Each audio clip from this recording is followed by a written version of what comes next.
We hope you enjoy The Magician's Secret by Rachel Lawson. She searched for a friend, but all she found was the echo of goodbye. At an interstellar embassy ball light years from the Earth Chiastolite Epidote, the green elf-looking ambassador from the Ursa major constellation saw the oddest thing. It was so strange that she had to ask another ambassador what it was. "What is that?" she asked. "The ambassador from the Zodiac system," said Cinnabar. "The ambassador from the Alpha Centauri system." "I can see that, but what is it?" asked Chiastolite. "A man," said Cinnabar. "I can tell that," said Chiastolite. "Is he the magician who is playing superhero on this planet like they do on his planet?" "Does he look like a superhero?" asked Cinnabar seriously. The man was sitting avidly, reading a human book. "No," said Chiastolite, more than a little disappointed.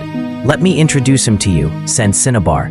"Okay," said Chiastolite, a little curious about what species the Zodiac was. Cinnabar led her to the alien. "Hello, Green," said Cinnabar. The alien looked up at Cinnabar, smiling. "Hello, Cin, how are you doing?" said the alien. Good, said Cinnabar, not relishing talking to Green. "Who is the lovely lady?" asked Green. His manner puzzled Chiastolite. He didn't seem like he even liked his book. He dropped it as if it were nothing. "She wants to talk to you," said Cinnabar. "She does? Oh nice," said Green. "Who is she?" "Chiastolite Epidote, the ambassador from Ursa Major," said Cinnabar. "Chias what? I shall call you Chias," said Green. "Okay," said Chiastolite, thinking it was too hard for the alien to pronounce. "This is Jasper Green, the ambassador from the home planet of the Celestial Emperor," said Cinnabar. "Oh, have you met the Emperor?" asked Chiastolite, her interest growing. "Yes, many times. He's a bit of a bore. He sent me here when he knew my favorite author is about to bring a new book out," moaned Green. "The Emperor is great. You were blessed. Being sent on a job for him is an honor," Chiastolite scalded. "Is it?" asked Green. "It is," said Chiastolite, who worshipped the Emperor and was starting to hate his lackey. For some reason unknown to Cinnabar and Chiastolite, they saw Green smile. "Are you a magician?" asked Chiastolite curiously. The magicians were non-human alien sorcerers endemic to Green's home. They looked human because of the cloaking spells they wore to calm the other native people of the Zodiac Empire, as the humans feared aliens. "Me? A magician? Did you take me for the magician?" "No, I don't look good in suits," said Green, who was casually dressed. Chiastolite looked him over and thought he would look good in a tuxedo suit. He looked like a magician. He was well-built, handsome, and tall. And he looked like the Emperor. The Emperor was the leader of the magicians and Emperor of the universe. She caught Green looking at her curiously, as if he were reading her mind. He turned away when he saw her noticing him looking at her. He smiled amiably and spoke. "I've got to go," said Green, walking off to leave the forum. "Oh well," said Cinnabar, walking off to mingle with the other delegates. Then Chiastolite saw it, something that was forgotten by Green. It was his precious book. She looked at it and thought he would not be gone yet, walked to it and picked it up and walked after Green to return his book to him. As one does, she saw him outside and followed him into a building nearby. It looked like a seedy, dilapidated former warehouse.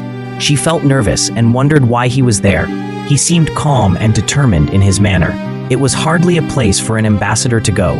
Still, she followed him curiously. She called out to him. Then he turned to her, smiling, and walked up to her. Quietly, he tried to walk her outside. They didn't make it. A gun fired, grazing his hairline. "Stay," growled another voice, speaking her language. "They want us to stay here," said Chiastolite. "I can tell," said Green, looking at her nervously and frustrated. The gunman was behind them. He was one of her kind. Two others from Ursa Majoris walked out of the room Green had been walking to. "What do you want?" "Let him go. He's only a human," said Chiastolite. "Human?" laughed the gunman. Green grimaced. "Why did you come?" "Chiastolite?" said Green in her language. "You left your book. I was returning it," said the confused Chiastolite. "The Scarlet Pimpernel. I forgot my book," said Green, looking as if he wanted to kick himself. "What do you want?" asked Chiastolite. "Argent," said the gunman, glaring in Chiastolite and Green's direction. "What?" asked Chiastolite, even more confused. She looked at Green. He was glaring at the gunman. "Green," said Chiastolite. "He doesn't know," said the gunman, amused. "What?" asked Chiastolite. "You didn't tell her who you are, Green?" chuckled the gunman. "He's Jasper Green, the ambassador from the Emperor's planet," said Chiastolite. Green looked daggers at the gunman. "Don't hurt her, she's innocent," the worried Green shouted. "Who is he meant to be?" asked Chiastolite. "Prince Jasper Argent, the necromancer, or the King of Doom," the gunman said. "Who is he?" asked Chiastolite, looking at Green, wondering if he was the magician. Green, reading her mind, looked at her. He smiled feebly. "Sorry I got you into this," apologized the magician. "Argent? Isn't that the Emperor's name?" asked Chiastolite. "My great-great-granddad," said the eternally young magician. "Let her go." "So she can get help?" the gunman chuckled. The magician looked back at Chiastolite. She was putting too much faith in him to save them. Jasper knew something she didn't. He wasn't bulletproof, and they kept her alive only to control him. So he could do nothing to save her. He let them be tied to chairs in the other room, a dark, old, forgotten office. The gun was aimed at Chiastolite. They knew the magician fought more of the innocent woman than of himself, and they were right. Jasper knew it was only a matter of time before he and Chiastolite were killed, if he didn't act soon. But he was nervous and on the verge of breaking. He feared hurting the woman, who was only there because of his stupidity. Why did he forget his prop in his deception? He thought. He was reproaching himself for causing all this. He didn't know what to do. He thought he should wing it when the time came to act, but Chiastolite took his inaction for cowardice. It was scaring her, the gun and their captors winning because of the hero's cowardly action. She urged and begged him to fight or do something. All he did was tell her to do what she was told by their captors. She called him a coward. Their captors smiled cruelly. "He is being good," the gunman said, adding, "He is keeping you alive. You should follow his lead." Jasper just sat tied up there, even if his bonds couldn't hold a magician. Not that the captors knew. They knew it was only the gun trained on the woman that made him behave without her there. They knew he would be unpredictable and dangerous. All went well for an hour. But one of their captors got antsy with them and felt nervous about being identified by them. The captors argued over killing their captured hostages. The first gunman said he was mad and ignored him. The antsy man pulled out a gun. The first gunman told him he can't kill them. "They are diplomats. The law'll disintegrate us." The first gunman couldn't remove the gun from the girl, or the caged tiger would strike. The second gunman shot the girl, and she went limp. The first man looked shocked. He shot at the magician. The bullet melted into nothingness, and the bonds on the raging tiger fell off him. He ran at the gunman, exploding the guns with his rage and magic, startling, scaring, and hurting the gunman. Then he pulled the bonds off the girl and lifted her like she weighed as light as a feather, and he ran out of the room with her, into the anteroom and out the entrance away, and he disappeared with the woman, appearing at his home. He laid her on a bed and knelt beside her, knowing she was close to death as a necromancer. He knew she needed some company before she died. "Chiastolite, wake up," he commanded. She obeyed and looked at him. "How?" asked the puzzled girl. Jasper smiled slightly and said, "It's a simple trick of necromancy. You are dying. I woke you so you could talk and know you aren't alone when you..."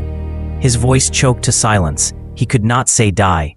It hurt too much to speak. A single tear rolled out of the eye of the magician, crystallizing into a green piece of jasper.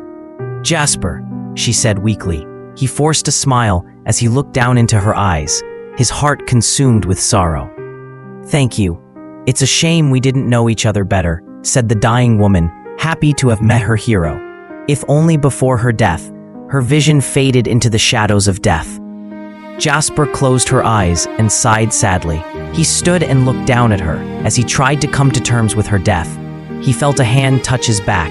He jumped naturally, as it was an empty room. "Don't worry, it's only me," said a voice. Jasper looked at the speaker. It was a Grim Reaper. "Hi," said Jasper, as if it was a natural sight, seeing a Grim Reaper. He was just sad. "She'll be all right," said the Reaper. "I noticed you needed company, so I stayed to talk to you." "Aren't you taking her soul?" asked Jasper. "Yes, when you are feeling better," said the Reaper. "Thank you, I appreciate it." Jasper hugged the Reaper, and Jasper told the Reaper, "I needed a hug, Dad. Thank you."